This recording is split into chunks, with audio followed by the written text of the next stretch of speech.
warahmatullahi wabarakatuh. Waalaikumsalam warahmatullahi Allahumma wabarakatuh. salli ala Sayyidina Muhammad wa ala ali Sayyidina Muhammad. Salli alaihi. Buya, saya hamba Allah dari Cirebon. Buya, tolong beri nasihat untuk ayah saya yang selalu berbuat kasar kepada saya. Saya selalu disalahkan oleh orang tua saya. Saya adalah seorang santri yang sekarang sedang diizinkan pulang. Sekarang saya kabur dari rumah karena saya tertekan oleh ayah saya. Yang saya inginkan adalah hidup bebas di luar dan ingin sekolah biasa di luar. Apa yang saya minta apakah saya salah meminta hal seperti itu, Buya? Saya semakin benci dengan orang tua saya karena saya selalu tertekan dan dimarahi jika saya minta sesuatu. Syukur atas jawabannya, Buya. Baik anakku yang semoga dijadikan anak soleh. Orang tua adalah orang tuamu. Enggak ada alasan untuk membenci orang tua, melawan orang tua, atau cekcok dengan orang tua, enggak ada alasan. Hati-hati. Adapun yang kamu rasakan, wahai anakku, orang tua suka menganggap kamu salah terus, perlu dicek dulu dong. Ada memang orang yang tidak bisa dikritisi, itu sifat jelek. Jadi bukan karena orang tua kadang bukan menyalahkan terus, ngingetkan saja kadang dianggap menyalahkan. Ini karena hati kita yang jelek. Orang tua menghendaki kita yang baik, dianggap membatasi haknya. Kelihatannya disuruh mondok, saya ingin sekolah bebas. Loh, mondok itu kan maksud orang tua demi kebaikanmu. Jangan-jangan yang rusak itu hati kita. Sehingga semua arahan kebaikan dari orang tua kita anggap itu sebagai pengekangan atau dianggap sebagai amarah, dianggap sebagai penyalahan untuk kita, menyalahkan kita. Ini berarti kita yang kotor. Dan memang ada manusia semacam itu. Salah terus. Dan ini akan berlaku dalam dunia pendidikan. Seorang murid menganggap disalahin terus sama gurunya. Padahal seorang pendidik kadang-kadang membuat semacam itu untuk meruntuhkan kesombongan. Seorang ayah mungkin mendidik anaknya seperti itu karena apa? Anaknya ada sifat sombong. Tapi dasar anaknya nggak punya kesadaran, dianggap itu menyalahkan terus.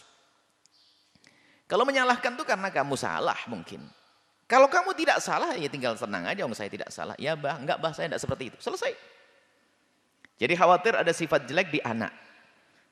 Sehingga saya ingin bebas. Nah ini ada tanda kalau itu sifat jelek. Saya ingin bebas. Saya semakin benci pada orang tua. Nah, dari rasa benci itulah orang akan menganggap nasihatnya jadi cacian. Karena sudah enggak ada senang di hati kita. Jadi nasihati juga dianggap itu sebagai permusuhan. Ini bahaya. Sepertinya yang perlu dibenahi adalah hatimu, wahai anakku. Ayahmu adalah ayahmu, lihat. Pesan Allah, wa qad rabbuka la ta'budu illa iyyahu wa bil walidaini ihsana. Birrul walidain.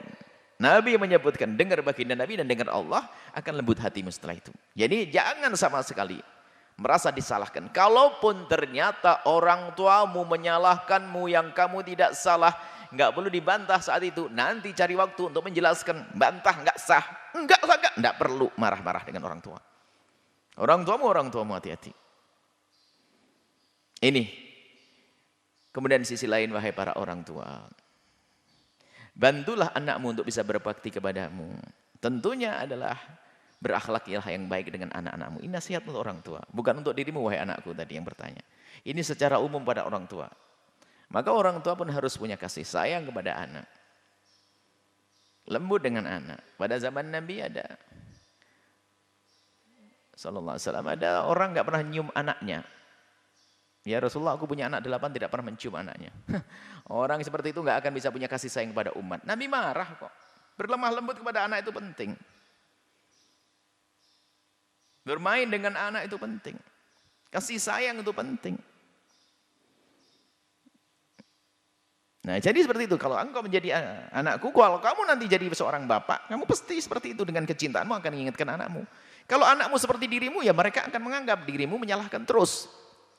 Dan itu tidak akan berakhir, tidak akan hidup indah. Tapi seorang anak akan selalu husnudon. Ayahku tidak akan mengingatkanku kecuali untuk kebaikanku. Selesai. Dan ingat para orang tua kalau mengingatkan anak dengan cara yang bagus, ambil waktu yang tepat dan seterusnya. Sekiranya mereka menjadi mudah untuk menerima, bantulah anakmu untuk bisa berbakti dengan memberikan nasihat yang tepat waktu, tepat porsinya, dosisnya, dengan cara yang bagus. Ini penting sekali dalam mengingatkan anak-anak kita. Ini saja insya Allah biar semuanya dapat pesan ya. Bagi anak, jangan merasa tersinggung di saat ditegur orang tua. Ketersinggunganmu itu adalah kesombonganmu. Orang tua kok yang ingatkan. Sama seorang murid dengan guru. Ketersinggunganmu adalah alamat kau jauh daripada keberkahan. Wallahu a'lam bishawab.